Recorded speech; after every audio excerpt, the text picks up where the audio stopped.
Tomorrow is the funeral of the most beloved pope in centuries, and the Antichrist, Donald Trump, left today to attend it, but not before leaving a typically unhinged message that pretty much proves that it will be an outright miracle if the Basilica of St. Peter's is not struck by lightning the second Trump sets foot inside. It's not an exaggeration to say that Francis redefined the papacy, not just for Catholics, but for the world.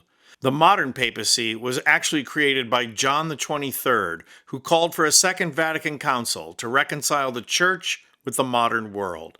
He was a very popular and humble man.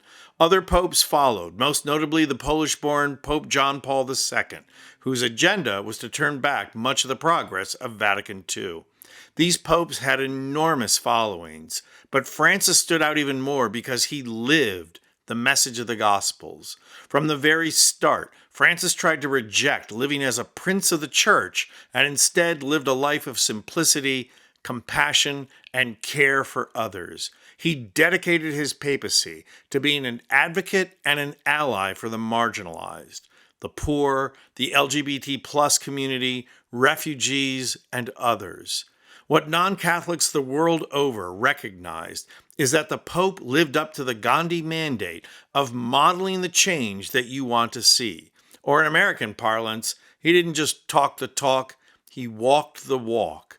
And even in the end, Francis didn't want his message of simplicity and preferential treatment for the marginalized to be drowned out by the big royal funerals of popes. He requested many things to engender the simplicity by which he tried to live his life, including being buried at the Basilica of Santa Maria Maggiore. Don't let the stunning character of this 5th century church fool you. Francis chose it for a reason, and here is a good explanation. Watch this. So this is Santa Maria Maggiore in Esquilino. And despite the grand facade, this is a church in a very impoverished, slightly rough part of the city. It's just to the south of the central station, a place full of immigrants with a lot of homelessness.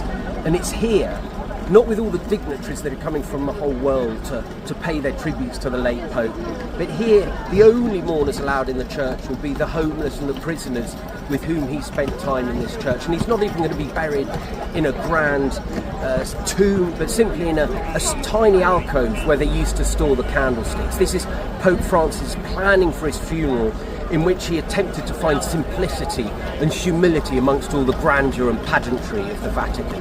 And the Vatican announced that when Francis's coffin is carried up the steps of Santa Maria, he will be greeted by 40 people holding white roses who will form an honor guard for Pope Francis on the steps of the Basilica to welcome his coffin for his burial on Saturday. Among them, the poor, the homeless, prisoners, transgenders, and migrants. Into this sacred ceremony, honoring a man who cherished simplicity and compassion, Trump is going to come crashing in. Here's what he had to say at his departure for the funeral. So we're leaving and going to Rome, where we'll be attending the funeral of Pope Francis. Some of you are going to go. Anybody going? And it's going to be very interesting. We're going to meet with a lot of the foreign leaders they want to meet. Trade deals are going very well. I think Russia and Ukraine, I think they're coming along, we hope. Very fragile. And Iran, I think, is going very well. We'll see what happens. We're working on plenty of things that shouldn't be worked on because none of this stuff should have happened.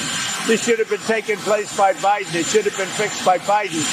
But he couldn't do it, nor could he come close to doing. So anyway, we're going to Rome to pay our respects, and we'll be leaving that same day. We'll be coming back home tomorrow night. And I'll see some of you over there. Otherwise, I'll see you on television. Now, rambling and clueless is nothing new for Trump, but this one is really a clear sign that he is out to lunch. He's the spoiled rich kid on the playground Friday morning. My parents are taking me to Rockefeller Center. Are you going? I'm going. And he clearly thinks he's going to be the center of attention and that leaders are going to come flocking to him to cut deals. Newsflash, Trump, the funeral's going to last 2.5 hours. When exactly did you think you were going to talk to leaders? During the offertory? And here's the other thing that I think is escaping Trump's notice. While the rest of Europe's leaders are going to be attending the funeral all bright eyed and bushy tailed at 9 a.m. their time, it will be 4 a.m. Trump's time. He's going to be trashed. Those are going to be some deals he makes. Not only will he be his typical demented, low IQ self, he'll be sleep deprived. So don't be surprised if you wake up Saturday morning to discover we're back to being a British colony again. And you have to love how Trump is getting ready to pay his respects, but still has to whine about Sleepy Joe Biden and how this is all his fault. 100 days are over, Trump. You already walked back your claim about solving the Ukraine war. You can't blame Biden anymore. Oh, and P.S. America's second Catholic president, Joe Biden, will also be attending the funeral and is sure to get more attention than Trump. Watch for angry posts about that. But here's the other thing Trump probably doesn't know he's getting into. Trump is going to be taking a major back seat at the funeral mass.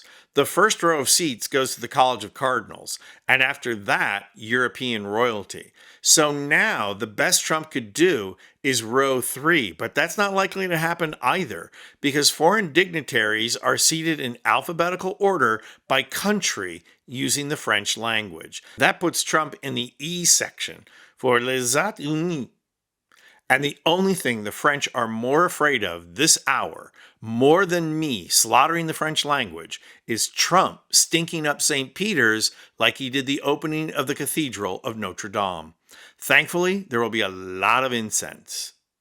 Vai con Dio, Francesco, e molte grazie. I'm Anthony Vincent Gallo for Occupy Democrats.